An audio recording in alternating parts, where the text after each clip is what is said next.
Reapers 13. Trigger warnings. Self-harm ideation, graphic descriptions, description of harm against children. Chapter 1. Cassandra.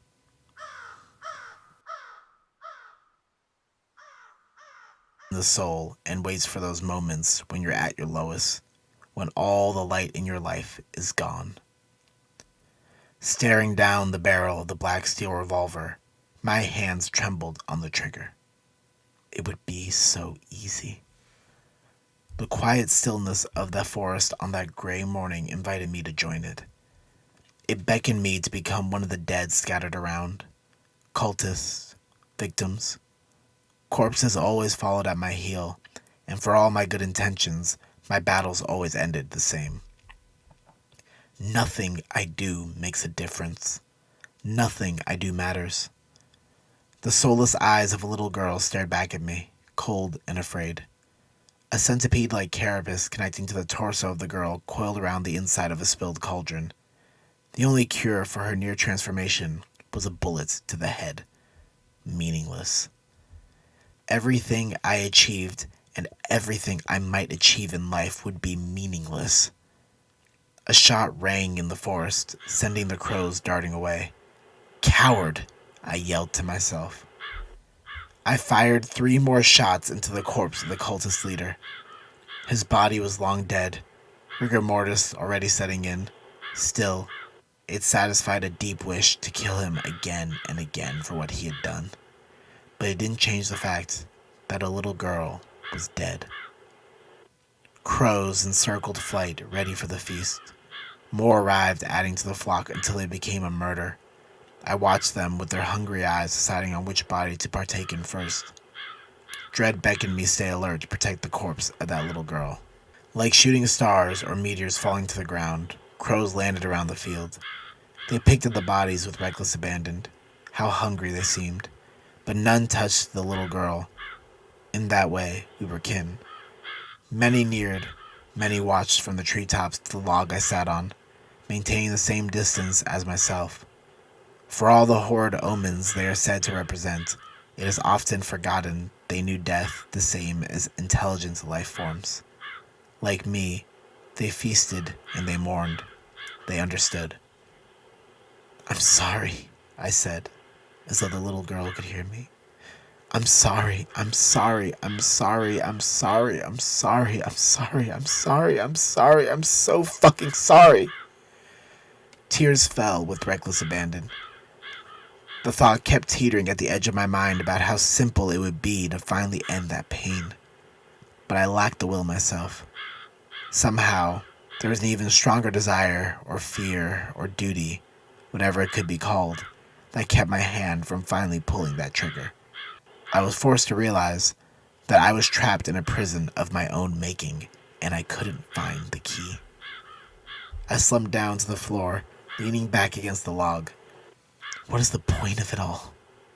I couldn't answer that question. It was impossible. There was no end to the world I helped create, and there was no simple answer to fix everything. "It's not your fault, Cass," came the gentle voice of a young man. He walked over to the girl's corpse, sporting a vest and a kind expression. His eyes turned to me. "You didn't do this." "Don't say that," I snapped at him. "I only needed a few more minutes. I wasted too much time gathering information. Worse, I was slow in my approach. I should have just rushed in. I've done this too many times to still be so slow.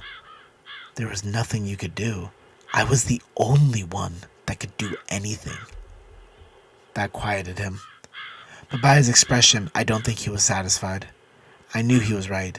It didn't change the feeling inside, though. He stood up and sat down next to me, placing an arm around my shoulders. He was warm and comforting. I missed him so much. "You didn't make the decision to destroy her life," he told me. I knew he was right, but still, it was my fault. Everything wrong in the world was my fault. "Think of all the people you saved." I let out a sardonic chuckle. "Think of all the people I killed," I retorted. "Think of all the people I damned." There is no amount of saving I can do to clear my ledger writ with an ocean of blood. She's right, said another man, dark-skinned, looking through the belongings of the cultist robes, crows undisturbed. Every life taken is a life that can't be restored. No life can be balanced out by the saving of another. It's pointless to try. It's not about balance, said the young man. It's about doing the right thing. The right thing, sneered the dark-skinned man. It's too late to start thinking about the right thing. Fuck off, I said weakly. My head sank into my arms, blocking my sight.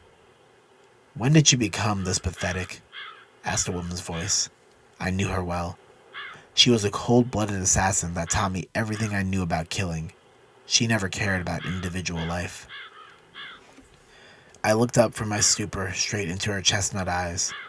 They evaluated me with every twitch of motion and found me lacking. I found her lacking in return, and we reached a stalemate. But admittedly, in that moment, she was right. I was being pathetic. At least, I felt pathetic.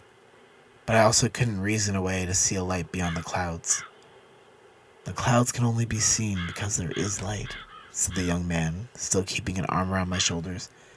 You have to hold on to hope. Hope? I chuckled. I have no power as I am. I have no true agency. I have no control. I can't change a damn thing anywhere. Even on the small scale, I am unimportant. My effort has no discernible worth. My pain has no discernible end. People all over are dying for a world so out of their control. What am I supposed to do? I nearly yelled.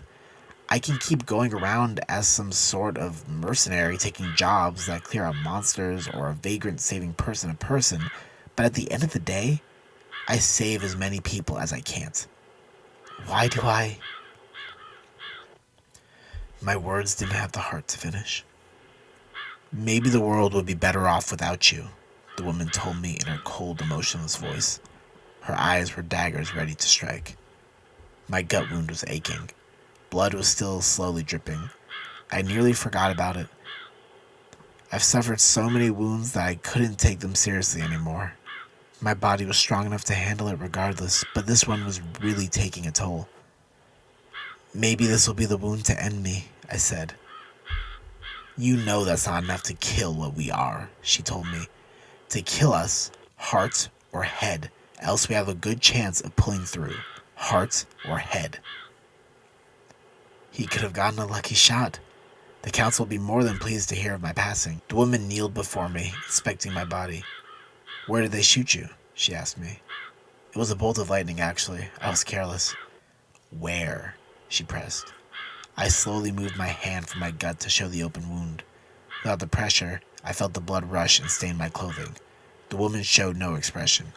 She put her hand to my wound. It hurts? She asked. A little, I said.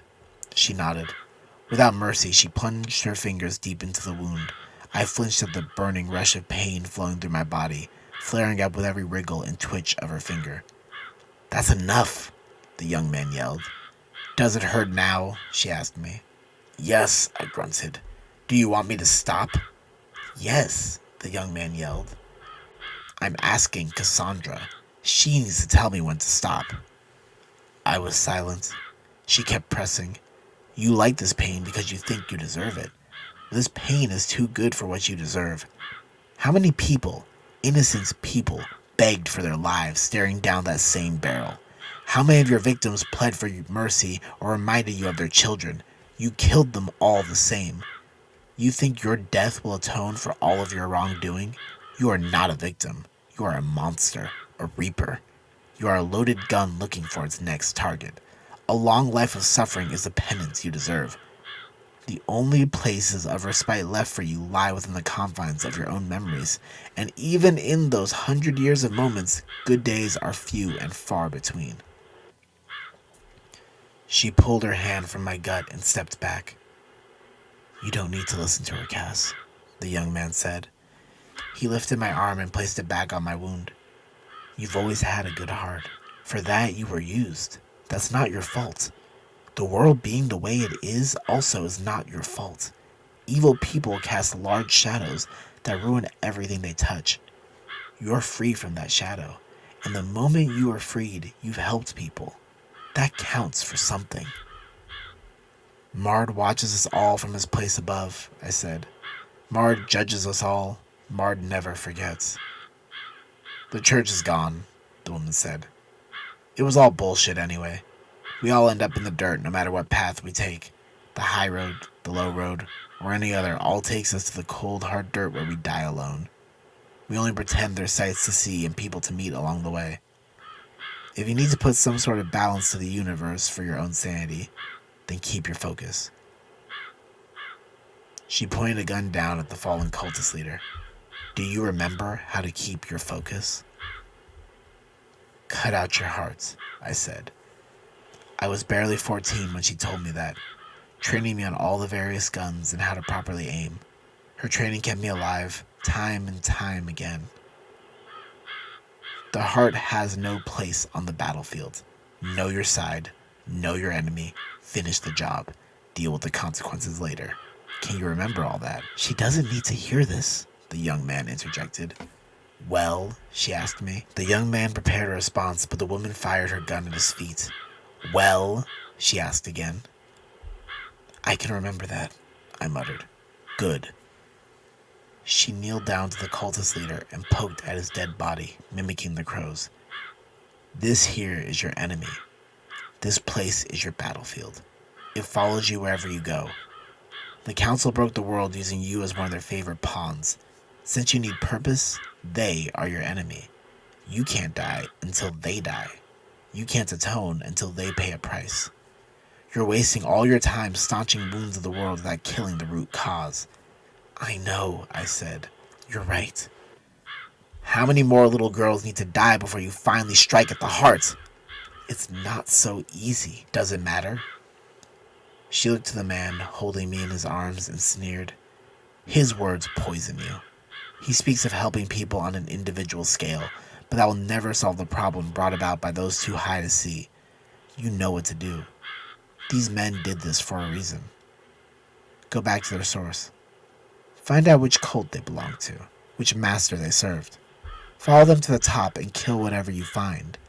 These bodies hold the key you so desperately search for. Resolve was finding its way to me. She was right.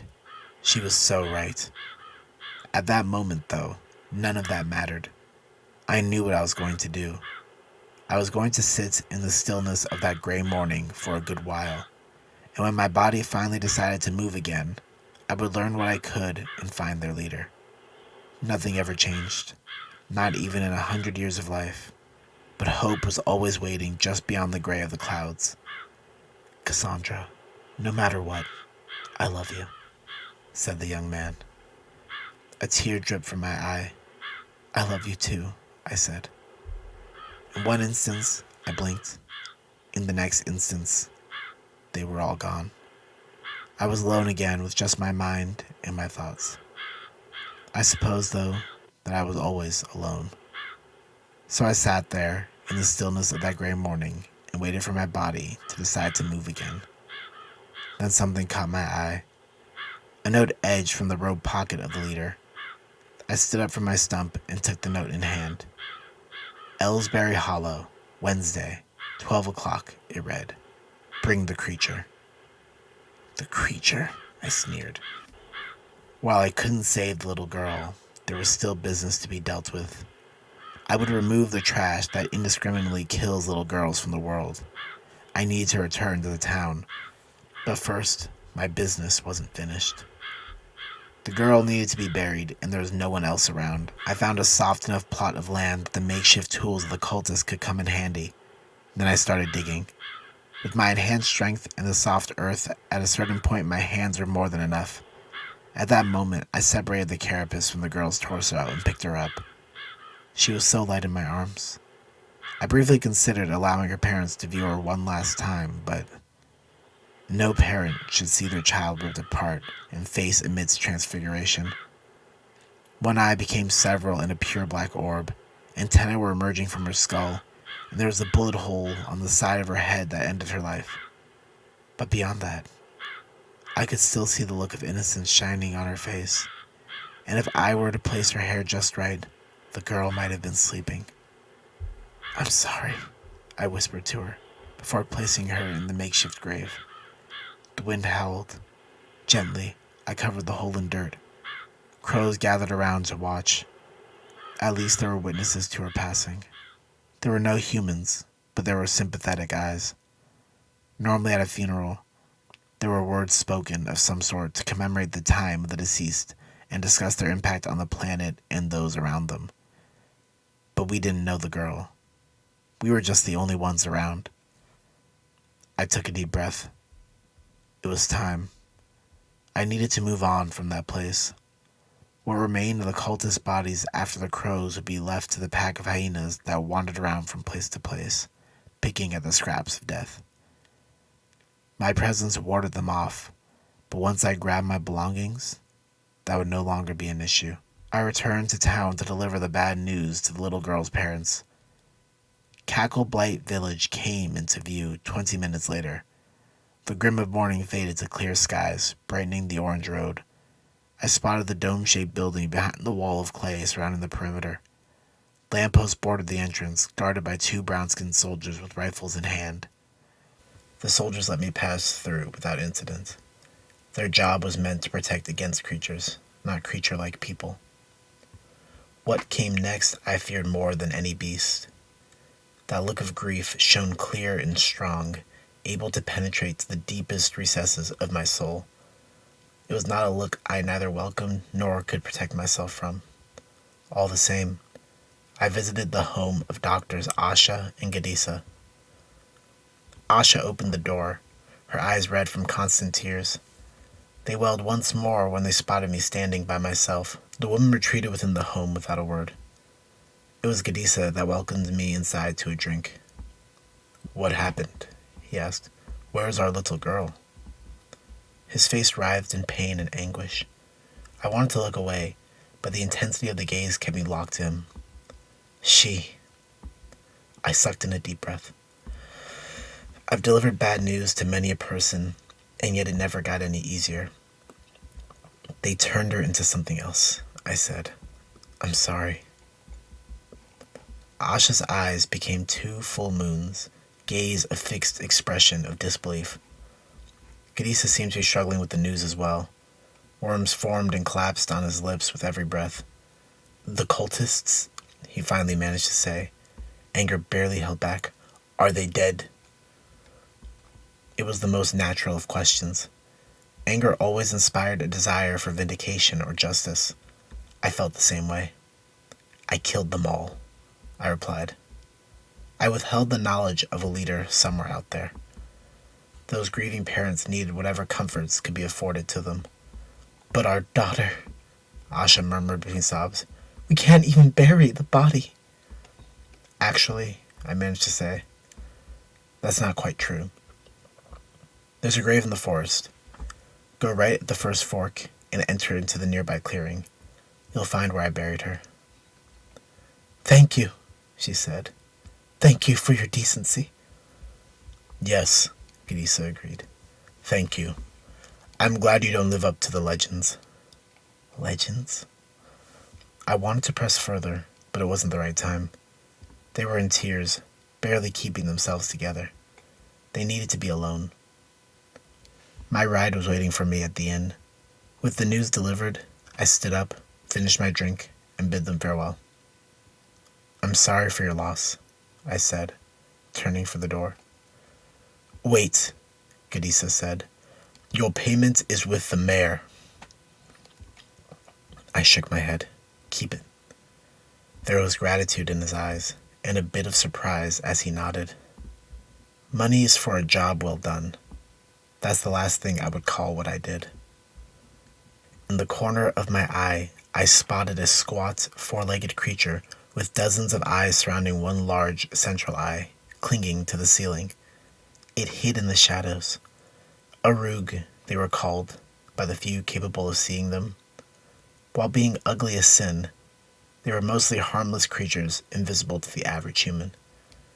I never understood their purpose, but as long as they remained docile, I ignored them. So many strange creatures came from the opening of the gates that it was best not to try and understand them all, lest one wishes to become prone to madness. But in that moment, I wondered what it would be like to view this strange world from their eyes. So many emotions powered the room like the engine of a train, and all I could see were two strange creatures grappling each other. To be devoid of any emotion, as people expected of me, would be a blessing. I took one last look at the couple and left them to grieve in peace. My next job would be to finish off the cultists. Ellsbury Hollow lay on the coast only 3 days away by carriage. Perhaps the man I hired to take me to the village might be up for an extended ride. I left him at the nearest inn, Fupakale. The carriage and the oxen lay at the front chained to a post. The bottom level of the inn doubled as a tavern. The Yorn influence shone clear as day by the open space for a bar and a stage for singers in the corner. A band played smooth jazz on unconventional instruments, entertaining a small handful of customers that morning. Even in such a remote village, the grasp of Councilman Godfrey's imperialism could not be avoided. Such was the way of things, where culture and individuality made way for standardization and efficiency. I was about to head up to the second level when I glimpsed a pale-skinned man sitting at one of the tables with a drink in his hand. The only pale-skinned person in the bar aside from myself. He was so entranced by musicians at the breakfast that he didn't even notice my approach. "Saxon," I said, "isn't it a little early to be drinking?" He waved a hand without looking to shush me. "I'll take my refill in a moment." "Saxon," I repeated, with a little more force. The man whipped around, ready to yell a flurry of insults, but instantly melted away when he caught sight of me. "It's time we left here." "Cassandra," he said, surprised. "What a shock." "Did you think I would die to a few cultists? Please, Saxon, have some faith in me." He gestured to a nearby seat. "Take a look at this performance." I sighed and sat beside him, leaning my scythe against the table. Saxon pointed to a man sitting on a stool playing a stringed instrument. "Have you ever seen the kora used for jazz? Alkebulian musical variation is incredible. It should be its own genre of music." "They don't have this in the city?" I asked. Saxon shook his head. "They have something similar, but not with this beat." He took another swig of his deep amber liquid. "Mard's ghost! You smell like stale dung from a not-too-healthy cow's ass. There's a water pump out back if you need to clean up." "There's a shower in the room," I retorted. "Anyway, we need to leave. I have business in Ellsbury Hollow in 3 days' time. I'll pay you for the extra distance." He turned to face me, his glass hanging in the air for a refill. "You know the problem with you, lady?" He didn't wait for a response. "The problem is you're too impatient. Rushing from one place to the next slaying monsters is no way for someone like yourself to make it anywhere in this world. You should be out looking for a rich husband." "I do just fine," I hissed. Saxon snorted. A waitress came by and refilled his drink. He took a swig and kept on talking. "I hear you've got quite the reputation. You somehow convinced these people you're one of those things from the bedtime stories I knew as a kid. Reapers, they were called." "You don't believe in them?" "Maybe I do, maybe I don't," he said, taking another swig. "But think about it for a moment, and I think the truth is obvious. Which seems more plausible? 13 inhuman freaks somehow slaughtered Mard, all-powerful God above, and ushered us into this age of madness?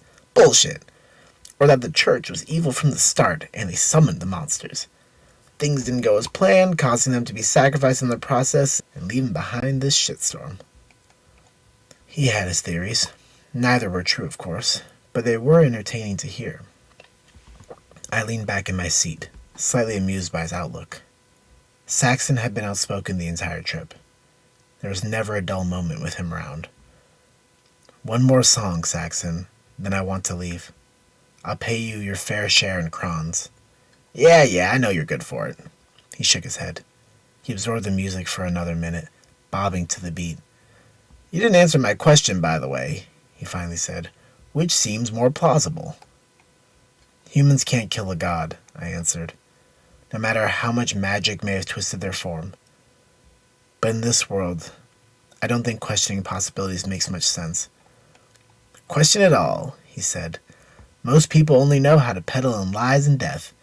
That's why I moved out to these boonies of a continent safe for the most part from Councilman Claudius's freaky-ass puppets. The song ended. Time's up, I told him. Can we be on our way? Sure, just let me pay my tab. Saxon stood up and drifted to the counter. After I grabbed my luggage from the room, I found Saxon still at the counter paying the innkeeper. Afterwards, he gestured for us to leave. Outside, the carriage waited. We jumped on. If you want me to take you to Ellsbury Hollow, it's going to cost you some crowns. I reached into my duster pocket and pulled out a gold coin. Will this do? His eyes glimmered. The man was so greedy. It made it easy to understand him. He bit the coin, licking his lips once satisfied. Old money, eh? No one really used gold currency anymore, but its value was still greater than any crowns. He kicked his oxen into motion. The ride was quiet for a time. Time enough to think and ponder about what lay next after killing the cultist leader. I already devoted decades to protecting the continent, but nothing ever changed. There had to be an end to it all. But the way ahead looked darker than a starless night in the middle of a storm. Show me your arm, said Saxon. The voice snapped me back to reality. My arm? I asked. I heard from the innkeeper that you had a brand. I want to see it for myself. I obliged, holding out my right arm and rolling back the sleeves of my duster and shirt. Aside from a deep scar from the bite of an animal, there was also a tattoo. The tattoo covered half my forearm, depicting a human skull with a crow's head attached to the back. Below the skull were 2 crossed crow feathers. Are you satisfied? I asked him. He snickered. You are a clever one, aren't you? Is that how you stay in business? Use myth to create a reputation around yourself? Is it so unbelievable that I could be one of those creatures? He laughed. You? Look, Cass, you may walk the walk and carry your frightening assortment of weaponry, but you're too young for starters. 100 years too young. Not to mention that you look far too pretty to be inhuman. One Reaper was known to be the most beautiful flower in all of Yora. She was one of the greatest ballerinas of her generation. He waved a hand dismissively. I'll believe it when I see it. Saxon carried on for a time without a word. Then he shook his head. Look, I know the game. I was born into this crazy world myself with just my hooker of a mother, rest her soul, to keep me safe. We do what we need in order to survive. Travel taught me how to navigate the landscape and evade the gateways. You learned how to fight. We're no different, you and me, and that's why I respect you. But don't try and bullshit me. Very well. I leaned back in my seat and lowered my hat to cover my eyes. Saxon was young, still barely 30. I understood keeping the world simple and understandable. If he ever opened his mind to the full possibilities of his existence, the world he found himself in might be enough to break it. He was lucky in a way. If only I could forget.